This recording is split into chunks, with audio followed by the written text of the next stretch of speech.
আসসালামু আলাইকুম। কুকিং ডায়েরিতে আপনাদের সবাইকে স্বাগতম। আমি আজকে একটি নাস্তা তৈরি করব। এজন্য এখানে আমি বাটিতে পানি নিয়েছি, পরিমাণ মতো লবণ দিলাম আর কিছুটা তেল দিয়ে দিলাম। এরপরে পানির সাথে আমি লবণ আর তেলটাকে ভালো করে মিশিয়ে নিলাম। এরপরে এখানে আমি ময়দা দিয়ে দিচ্ছি। ময়দা বা আটা যে কোনোটাই ব্যবহার করতে পারবেন। আমি এখানে একটা ডো তৈরি করে নিলাম। ডোটাকে আমি দুই ভাগে ভাগ করে নিচ্ছি। এভাবে আমি দুইটা লেচি কেটে নিলাম। এরপরে আমি এটাকে একটা বড় রুটির মতো করে রুটি বেলে নিচ্ছি। রুটিটা আমার বেলা হয়ে গেছে। আমি এখন এটাকে কাটারের সাহায্যে চারো সাইড থেকে কেটে নিচ্ছি এবং এটাকে আমি 4 ভাগে ভাগ করে নিলাম। সবগুলো আমার রেডি হয়ে গিয়েছে।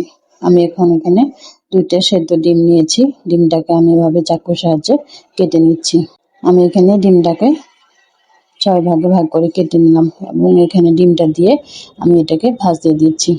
সবগুলো আমি এভাবে রেডি করে নিলাম। এরপরে তেলটা গরম হয়ে গেছে। আমি এখন একে একে তেলের ভিতরে দিয়ে দিলাম।